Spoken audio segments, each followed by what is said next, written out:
Bienvenue à l'émission Cuisinez-vous. Je suis Johan Duroy et aujourd'hui, on reçoit un chef autour d'une thématique de cuisine réconfortante pour lui lancer un défi gourmand. Va-t-il relever le défi? Va-t-il cuisiner avec nous? Nous le saurons dans quelques instants.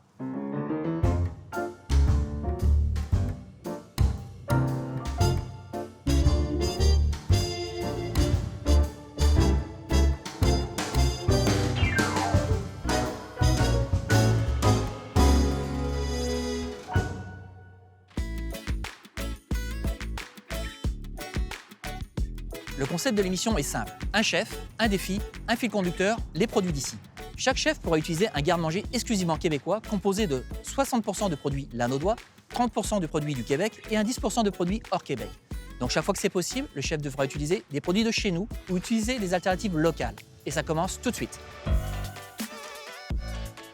Spécialiste et chroniqueuse du secteur alimentaire, elle est aussi styliste culinaire pour divers magazines et livres de cuisine. Aussi confortable derrière les fourneaux que devant la caméra, Mélanie Marchand est une chef colorée et débordante d'énergie. Bonjour Mélanie, bienvenue dans la Naudière, ça va bien? Ça va très bien, merci. Dis-moi Mélanie, l'achat local pour toi, ça représente quoi? C'est primordial, c'est vraiment la base. Faut pas que tu oublies, Johan, que ma mère, ma grand-mère et mon arrière-grand-mère ont travaillé très fort et avec les produits locaux pour créer mon héritage culinaire. Super. Tu sais pourquoi j'ai fait venir ici? Non, pas du tout. J'ai envie de te lancer un défi. Parfait. Donc je te propose de cuisiner pour nous un menu pour 4 personnes, entrée, plat de résistance et accompagnement et dessert. Facile. On va corser le tout, hein. OK. Tu me connais? Oui. D'abord, je vais te donner une thématique. La cuisine réconfortante, Ben ça là, te connaît? c'est ça que ça me prenait. OK. Mais par contre, je vais t'imposer un produit. Parfait. Le poulet des volailles d'Angèle. Oh, j'adore. Sache aussi que j'ai fait un appel aux producteurs transformateurs de la région pour constituer un garde-manger exclusivement de produits locaux. OK. Pour le défi, tu vas disposer d'un budget limité de 60 $, pas $1 de plus, pour compléter ta liste d'épicerie.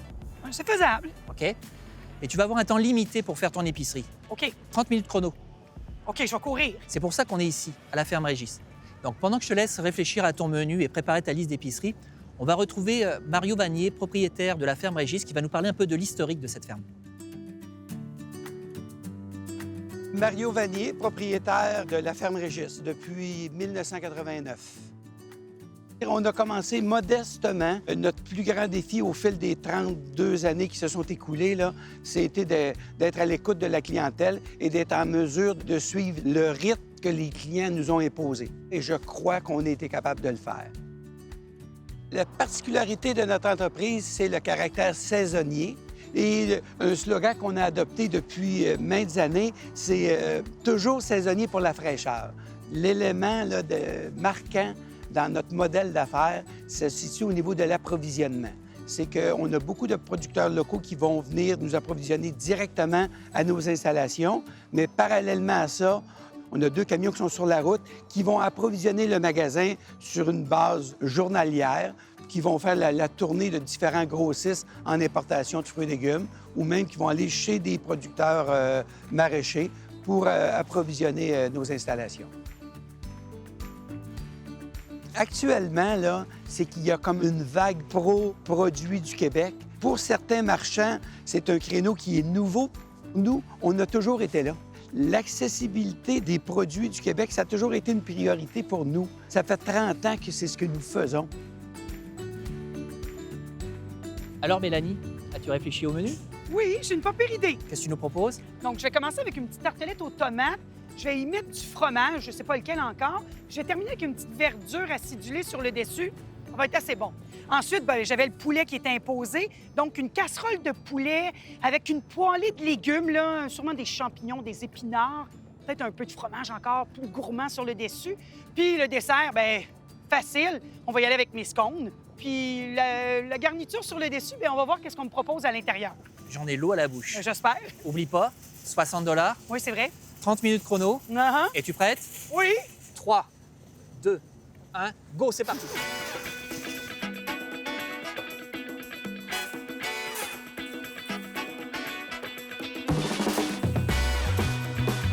Mélanie est vraiment enthousiaste et elle nous propose un menu vraiment sympathique, mais vraiment élaboré avec plein de produits du Québec.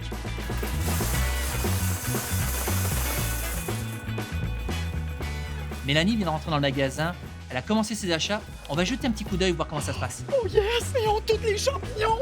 Ch'taki, pleurote, café. Faut que je fasse attention, j'ai un budget. Oh oui, oh oui. Pendant que Mélanie fait son épicerie, j'aimerais attirer votre attention sur la façon dont se positionne la ferme Régis en termes de produits locaux. En effet, sur les panneaux de produits, on peut retrouver le pays, la ville et même la municipalité de ces produits. On retrouve aussi les marques Bouteille Lanaudière et Aliments du Québec qui certifient la provenance de ces produits. Farine non blanchie. Yes! Tomate. Pas trop grosse. Mélanie vient de prendre des tomates de l'Ontario. Pourtant, il y en avait du Québec. Je ne sais pas si elle va respecter son pourcentage de produits québécois. On va surveiller ça de près. Paraîtrait que j'ai fait une erreur. Parce que vous savez, je dois respecter 60 de produits Lanaudière et 30 de produits québécois. J'aurais pris des tomates de l'Ontario. Il y a des tomates du Québec. Meilleur choix. Par contre, je cherche les petites, les plus petites pour mes tartelettes. Ah, ça va être bien. On aime notre Québec. Mélanie est partie très vite, mais on est déjà à la moitié du temps. Il reste encore pas mal de choses à acheter. Il faut qu'elle se dépêche. Dépêche-toi, Mélanie. Oui, produit Lanaudois. Ça va être la vedette de mon entrée. Oh! Un petit vin blanc, elle Lanaudois. On trouve une variété de produits incroyables dans cette épicerie. Et Mélanie s'emballe un peu. Elle vient de choisir une huile un peu chère. J'ai l'impression qu'elle va dépasser son budget. Ouf! Ça a été plus dur que je pensais, hein? Fallait que je me limite. Mais j'ai eu un coup de cœur, là, ici, tout dépendant de mon budget. Huile d'olive à la truffe. Donc, dans ma poêlée de champignons, je vais la mettre de côté, on verra. On verra. Bonjour, madame. Ça va bien? Très bien, vous? Oui, merci. Là, mon vin blanc, il coûte cher, OK? Oh, phew! Ça a été bon. Une chance que Mélanie n'avait pas acheté son poulet, qui est, je le rappelle, son produit imposé qui n'entre pas dans le budget de 60 $. Sinon, elle aurait explosé complètement ce budget-là. J'espère qu'elle s'en vient. C'est à la fin du temps réglementaire. Oh là là! Et c'était limite, hein? Alors? Ça a été beaucoup plus dur que je pensais. Oui? As-tu trouvé tout ce que tu voulais? Ah oui, mais j'aurais tout acheté. Oui, il me semblait que tu avais une grosse épicerie. Oui, j'ai été obligée d'en enlever parce que j'ai les yeux plus gros que la panse. Donc maintenant, on se retrouve en cuisine? Ah oui, très bonne idée. C'est parti, on se Yeah. retrouve en cuisine.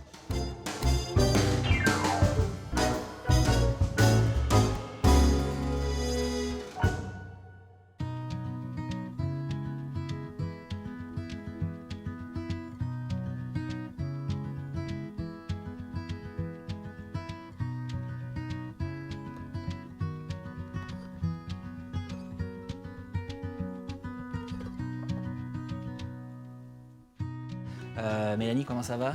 Ça va super bien. Dis-moi, Mélanie, tu t'es remis de ton défi épicerie ferme Régis? Oui, je suis encore essoufflée un peu, mais ça va bien. Prête à cuisiner? Toujours prête. Bon, qu'est-ce que tu vas nous faire alors? On va commencer tout d'abord en faisant le dessert, parce qu'en cuisine, on commence avec le dessert quand on veut que ça refroidisse. Donc, un scone façon shortcake aux fraises. OK, Ensuite, tartelette, tomates, oignons et fromage, Victor de Bertol. OK. Puis une casserole de poulet, champignons, puis encore un peu de fromage pour du gourmand. Ouais, parce que ça, le poulet, c'était ton produit imposé. Oui, exact. Bah, je te laisse aller. Parfait. Donc, Yoann, on va commencer avec la pâte à scone. Super. J'ai besoin tout d'abord de la farine. Ouais, puis on a de la bonne farine dans la région, folle farine. Ah oui, c'est mon produit coup de cœur. Quand Ouais. j'ai découvert ce produit-là, Yoann, terminé les autres farines pour moi. Donc, je viens mettre ma farine dans mon robot. Ensuite, je viens mettre les agents levants, la poudre à pâte et le bicarbonate. OK, Je mets les deux. On continue avec le sucre. OK. Ensuite, on va mélanger. Ouais. Puis pour avoir ma texture feuilletée, mon secret, c'est de travailler avec du beurre froid. Donc, je viens mettre mon beurre froid à l'intérieur. Ça va jouer sur la texture, en fait. Exactement. Et je veux qu'il soit très froid, donc j'essaie de le manipuler le moins possible. Bah, D'accord? c'est le principe de la pâte feuilletée, hein, ce beurre froid. Exactement. Vous allez voir que ma texture de scone est parfaite. On continue parce que tu me donnes faim, là. OK, parfait. Donc, regarde, Yoann, la texture du beurre que Ouais. je veux. Regarde, c'est des morceaux Ah oui. irréguliers, d'accord? C'est quand Mais même je assez veux- gros, hein? Oui, quand même assez gros. Donc, la grosseur du bout de mon doigt. Parce que si je vais plus petit que ça, ben mon scone ne lèvera pas comme un feuilletage parfait, d'accord? Parfait. Puis même s'ils sont trop gros, c'est ça le secret, d'accord? OK, bon. Tu partages ton secret. Oui. Génial. Dites-le pas trop fort. OK, ça marche.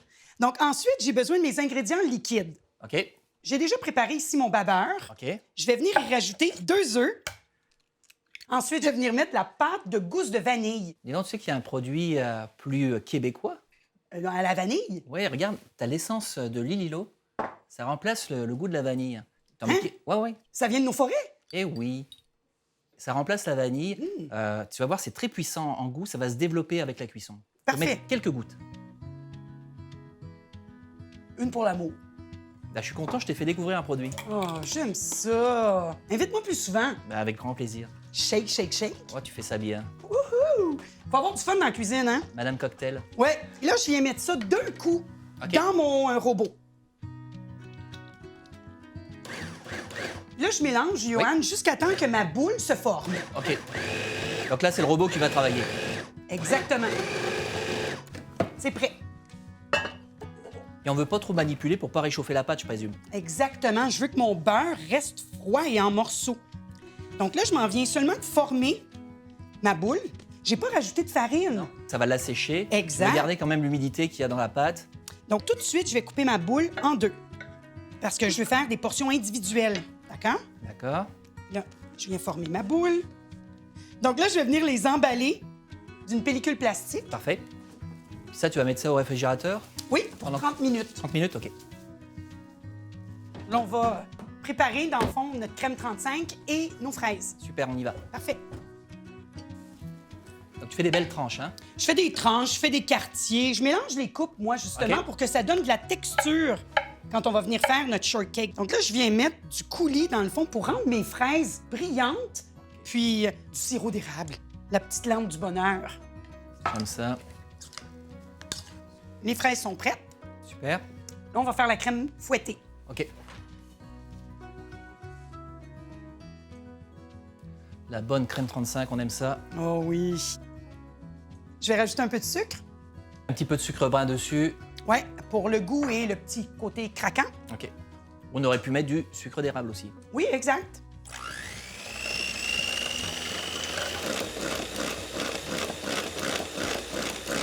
Donc, il faut faire attention, il ne faut pas la fouetter trop, même si je veux des pics fermes. Donc, regarde, Ouais. le pic se tient.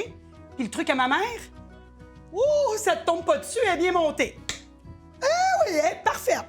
Je préfère que tu fasses ça au-dessus de ta tête. Donc, la pâte a reposé pendant 30 minutes au frigo. Parfait. Je la déballe. Je vais venir mettre juste un peu de farine, Johan, pour Ouais. pas que mes scones collent sur ma plaque, d'accord? Parfait. On pourrait prendre le rouleau. Ouais. Non. OK. Parce que moi, je viens juste écraser avec ma main. Si je prends le rouleau, je viens les compresser. Ben oui, tout le travail que tu as voulu faire avec la pâte feuilletée, ça marche plus. D'accord, c'est exactement ça. Donc, je vais venir le mettre à l'épaisseur avec ma main. Puis moi, j'aime bien la coupe classique, donc venir se faire des pointes, d'accord? Donc, j'ai divisé ma pâte en deux et je viens tout simplement Les déposer. les déposer sur une plaque avec du papier parchemin. Parfait, ça. Il me reste qu'à badigeonner Oui. pour donner une belle coloration.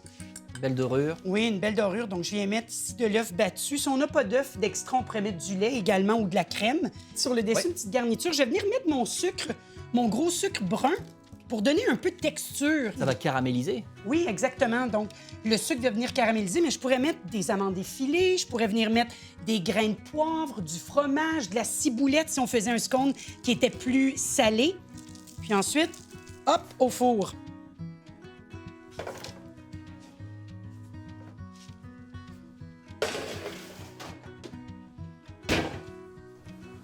Donc maintenant, on enchaîne sur le plat de résistance. Oui, la casserole de poulet. Parfait. Donc, on va le faire saisir d'abord. Bien sûr. Pour une belle coloration, je viens y mettre un quart gras. Oui.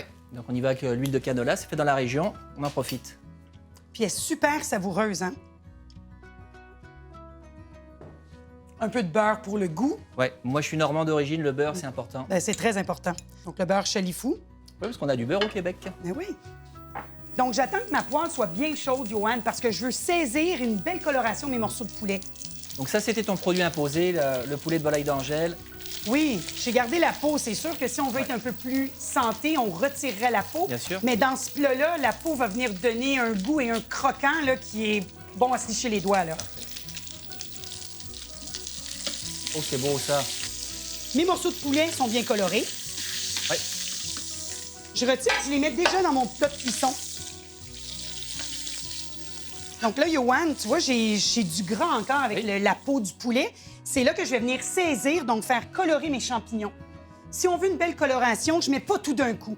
Oui, parce que c'est quand même beaucoup d'humidité dans un champignon. Ouais, et moi, j'aime bien mettre le sel d'abord, qui va aider l'évaporation, donc à faire ressortir l'eau naturelle. Là, je pourrais venir mettre un peu de thym frais, mes herbes préférées. On a de la chance, en plus, on a des herbes fraîches biologiques avec les herbes gourmandes. Oui, et là, je peux venir rajouter mes échalotes. Donc ici, je les ai émincées, mais je vais venir également mettre des échalotes ciselées. Donc ceux-là, ils vont fondre à l'intérieur, tandis que ceux qui sont émincés, je vais avoir des beaux petits morceaux. Donc tu vas avoir deux textures d'échalotes dans la cuisson, d'autres qui vont être plus fermes et d'autres qui vont être vraiment très compotées. Exactement. Donc moi, j'aime les textures, hein? Ouais. Puis au tout dernier moment, je viens mettre un peu d'échalotes vertes. Donc là, c'est le moment de déglacer. Ben oui, il y a une concentration de saveur. On y va. On va récupérer les sucres avec tout ça.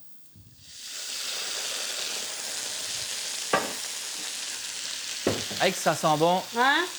J'attends l'évaporation presque à sec. Juste quand je vois qu'il reste presque plus rien, Johan, je vais venir mouiller avec une demi-glace. Et là, je vais tout simplement venir mettre ça par-dessus. Oh, que ça va faire une belle sauce, ça. Avec la réduction.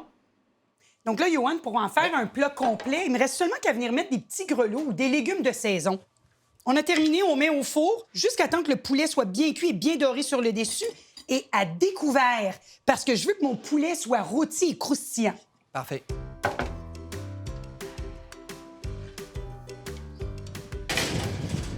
Donc, Johan, il nous reste dans le fond notre dernière poêlée de champignons Ouais. qu'on va venir mettre en garniture sur le dessus de notre morceau de poulet. C'est ça, encore une fois, on va avoir un mélange de textures intéressant. Exact. Ciboulette, origan. Et thym frais. Parfait. Donc là, tu vas revenir avec les champignons, les échalotes. Il me reste environ 10 minutes de cuisson, je te dirais. C'est là que je vais venir rajouter mes épinards sur le dessus. Ouais, puis les épinards, ça réduit beaucoup, hein. Ouais. Et là, pour qu'ils tombent plus rapidement, je vais venir déglacer avec une lame de vin. Donc, l'humidité, la vapeur va cuire mes épinards. Oh, l'odeur du bonheur. Ben, partage ton bonheur avec moi, là. C'est bon, je prends. Donc, le poulet doit être cuit après 1 heure de cuisson. Parfait. Oh, que c'est beau! Puis regarde, l'odeur. Merci, tu partages, j'aime ça. Donc là, on va rajouter tes champignons, tes épinards. Oui, donc on va terminer avec le gratin de fromage sur le dessus. Parfait. Donc, je vais venir chercher mes morceaux de poulet. Je Ouais. m'en viens prendre ma garniture. Sur Et chacun des poulets. Sur chacun des morceaux de poulet. Et c'est déjà très appétissant, je t'avouerai. Les Et couleurs. avec le fromage qui va couler dessus, là, tu me rejoins. Aujourd'hui, je travaille avec un fromage raclette, mais on peut y aller avec tout ce qu'on aime. Très gourmand. Donc là, maintenant, tu vas passer ça à la salamandre au four, hein. Oui, c'est ça. Donc, je m'en viens seulement colorer et faire fondre mon fromage. Donc pendant que le poulet continue au four, on fait la petite entrée. Oui, exact. Donc, on va commencer par cuire nos oignons. Parce que dans le fond, on s'en vient se faire une petite tartelette tomates et oignons caramélisés. Et moi, Mélanie, pourquoi tu as choisi les petites tartelettes à l'oignon et aux tomates? Mais parce que je suis allée avec des valeurs sûres, Johan. Je voulais y aller avec quelque chose que ma famille adore. Et les petites tartelettes, ça plaît à tout le monde. Oui, puis ça pourrait même être travaillé comme petite bouchée, Oui. avec un emporte-pièce plus petit. Ben oui, tout à fait. Donc, j'ai terminé l'oignon. Oui. Je vais maintenant couper la tomate. Donc, je vais y aller avec des grosseurs différentes pour me Oui. faire des tartelettes de grosseurs variées. Parfait. Puis, je m'assure de prendre un emporte-pièce qui est un peu plus gros que ma tomate parce que je veux avoir un léger rebord de pâte feuilletée sur le côté. Je comprends. D'accord? Je me fais des belles tranches, pas trop épaisses, mais pas trop minces. Donc les tomates sont coupées, les oignons sont coupés. Pâte feuilletée est au frigo, donc OK. je peux commencer tout de suite à caraméliser mes oignons. OK. Une bonne huile de canola savoureuse. Un peu de beurre pour le goût. Ah ouais. Puis même chose en Johan, les oignons vont diminuer énormément de volume. Oui, parce que toi, tu veux vraiment une compotée, hein. Oui, je veux vraiment quelque chose de caramélisé, extrêmement sucré, pour aller avec un peu l'acidité et l'amertume de la tomate. Ouais, ça, en faisant revenir les oignons puis en les laissant compoter, c'est là qu'on va accentuer les sucres pour avoir vraiment une saveur intéressante. Oui, on peut se laisser aller encore avec un peu de thym, parce que moi, j'aime bien avoir un lien conducteur. OK. Donc, tout à l'heure, j'ai mis un peu de thym dans mon poulet. Donc, tous les saveurs vont faire un mariage parfait. Tu vois, Johan, ça, là, pour moi, c'est prêt. Belle coloration, Ils se tiennent encore, mais ils ont presque la texture compotée. Ça va être un vrai délice. Ça a vraiment réduit avec la quantité d'oignons que tu as mis, là. Donc, on peut mettre ça de côté OK, parfait. pendant qu'on va faire nos tartelettes. Donc, les oignons vont tempérer. OK. Oui, parce qu'ils n'ont pas besoin d'être chauds. De toute façon, on va passer ça au four après. Exact. On met les tomates de côté Parfait. et je sors la pâte feuilletée et mon fromage. Good. Donc, pour le fromage, tu as pris le Victor et Berthold réserve là, de la fromagerie Champ à la Meule. Oui, Très bon fromage. ils font vraiment parfaitement. Donc, j'ai sorti ma pâte feuilletée, puis c'est merveilleux. Maintenant, on a de la pâte feuilletée déjà abaissée en épicerie. Et puis là, ben, je vais me prendre un couteau et je vais tout simplement venir couper. La forme de petite tartelette. Exactement. Je pourrais venir me faire des pointes. C'est à moi de choisir la forme. Mais je trouve qu'à l'emporte-pièce, ça fait un petit peu plus restauration. Ouais, c'est plus joli aussi pour le service. Donc, en fait, c'est une recette qui est très simple. Hein. C'est 3 ingrédients, fromage, tomate, oignon. Exactement. Puis ce qui est formidable de cette recette-là, c'est qu'avec les saisons, on change de légumes. Exactement. Donc, je retire l'excédent de pâte feuilletée. Je la garde pour me faire d'autres tartelettes. Par contre, celle-ci, bien là, on va venir la baisser, elle va lever moins. Ouais. Donc, une pâte feuilletée, on doit toujours la travailler très, très froide et le moins possible. Pour venir faire un beau petit rebord, ce que je fais, c'est que je vais prendre un emporte-pièce un peu plus petit et c'est là que je vais venir compresser. Et là, ça va me donner vraiment... Le petit rond ici va lever, donc va me donner un peu plus de texture feuilletée, d'accord? Je comprends. Donc, ça va remplacer, en fait, le moule. Oui, exact. Un petit peu de dorure. Oui, un petit peu de dorure pour qu'elle soit bien brillante. Puis ça l'aide également tous mes ingrédients à coller sur la pâte. Donc, je viens mettre ma tomate vraiment au centre Oui. de mon cercle. Ensuite, je viens mettre mes oignons caramélisés. C'est ça, une petite compotée d'oignons. C'est des étages de saveurs qu'on est en train de faire présentement. Et ça va être bon. Simple, mais tellement savoureux. Ah, ça te fait une belle entrée. Les textures, hein? Donc, quand on marie tout ça ensemble, on a vraiment quelque chose de wow! Puis là, on va Quelques finir herbes. quelques petites brindilles de verdure. Donc, on enfourne au four à 400 entre 20 et 25 minutes. Parfait.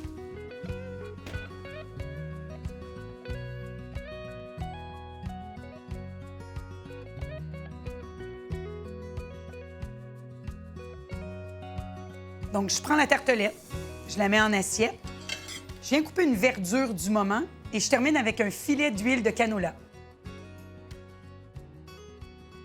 Ensuite, pour le plat principal, je prends mon morceau de poulet qui vient de sortir du four avec un morceau de fromage qui devient coulant et je viens déposer dans mon assiette sur un lit de poêlée de champignons dans ma sauce et avec un peu d'épinards.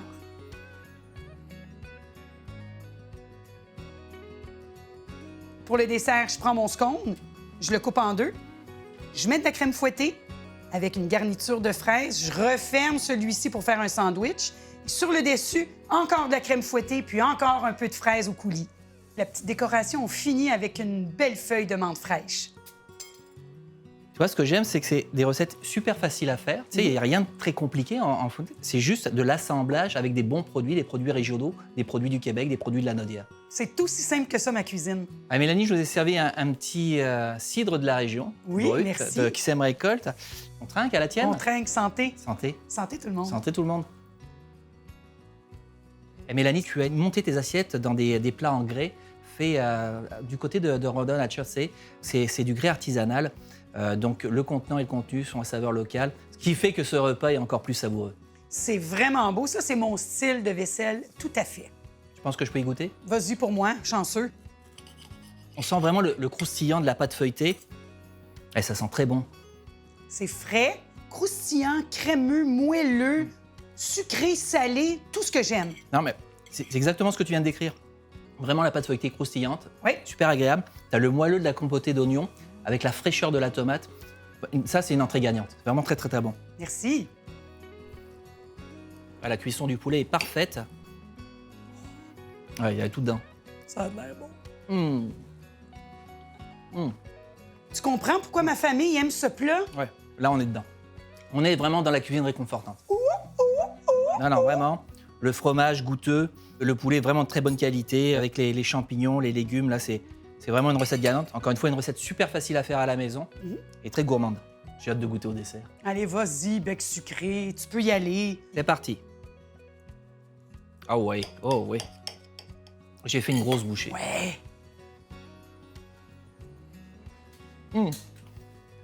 Et c'est très bon. C'est pas sec du tout. Non, hein? C'est pas sec du tout.